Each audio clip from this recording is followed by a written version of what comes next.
근로계약과 관련해서 우리가 깊이 있게 다루지는 못하지만 취업규칙이라고 하는 내용이 회사의 근로계약의 중요한 내용으로 있다는 거 다 아실 겁니다.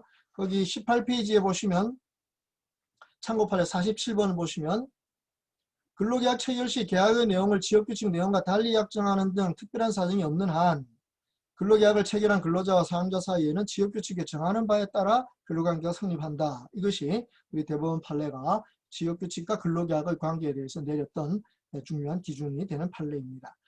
그런데 이제 이 취업규칙을 불이익하게 변경할 때는 근로자의 과반수의 동의를 얻어야 한다 하는 것이 그 아래 근로기준법 94조 1항 단서에 나와 있는 것이죠. 그래서 그동안 불이익 변경에서 근로자 과반수가 동의를 했다면 그 취업규칙 불이익 변경은 유효하니까 거기에 동의하지 않았다 하더라도 개별적으로 동의하지 않았다 하더라도 그 변경된 취업규칙은 적용된다 이렇게 보는 것이 이제 일반적인 생각이었습니다. 취업규칙이 그만큼 집단적으로 어떤 직장의 근로관계를 규율하는 중요한 준칙이라고 봤던 것이죠. 근데 이것도 이제 최근에 아주 중요한 판례로서 나타났죠. 그 참고 판례 51번 19페이지 참고 판례 51번 보면 취업규칙 불이익 변경을 하는데 여기 근로자들이 여기 특히 그 임금 피크제를 적용해가지고 이제 임금을 깎는 이런 취업규칙 불이익 변경이 있었는데 어떤 근로자들이 개별적으로 거기에 동의하지 않았습니다. 그래서 거기에 대해서 뭐라고 했는가 하면 동의하지 아니하였으므로 연봉에 관하여 이 사건 취업규칙보다 유리한 근로조건을 정한 이 사건 근로계약이 우선하여 적용된다 이렇게 되어 있습니다. 그래서 결국 이 사건 취업규칙에 대하여 과반수 노동조합의 동의를 받았다고 하더라도 이 사건 근로계약은 유효하게 존속하고 이 사건 취업규칙에 의하여 이 사건 근로계약에서 정한 연봉액을 삭감할 수 없다 이렇게 된 겁니다. 그래서 이게 임금피크제를 시행하는 회사마다 굉장히 이제 중요한 쟁점으로 떠오를 수밖에 없는 상황이 벌어진 것이죠.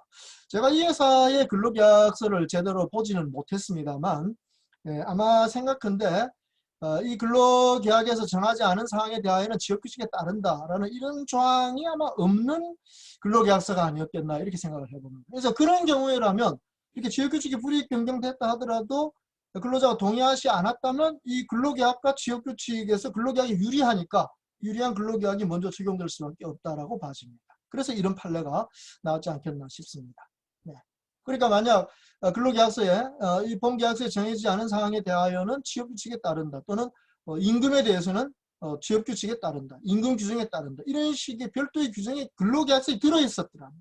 그래서 근로자가 그 근로계약에 서명을 하고 유효하게 체결되었더라면 얘기는 좀 달라지겠죠.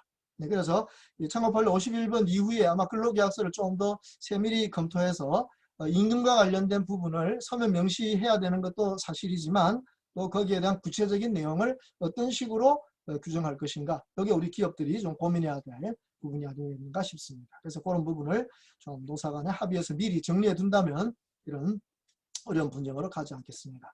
하급심이긴 하지만 이 이후에 이 판례 이후에 몇몇 공공기관에서 똑같이 임금 피크제에 의해서 임금 삭감된 걸 갖다가 무효라고 주장하는 근로자들의 주장이 몇 개 있었는데 그게 제 기억으로는 한 두세 건의 그 하급심 판례는 전부 기각되었습니다. 그러니까 그 분리 변경이 과반수의 동의로 된 경우에는 유효하다는 그런 대법원 판례가 그대로 유지되고 있다는 점입니다. 다만 근로계약의 지역규칙에 따른다는 어떤 연결고리가 없었을 때 이런 식으로 개별적 계약에 유리한 조건이 먼저 적용될 수 있는 상황도 발생할 수 있다. 이렇게 이해하시면 될 것 같습니다. 그래서 지역규칙에 대해서는 이 중요한 점, 그 점 하나만 지적하고 넘어가도록 하겠습니다.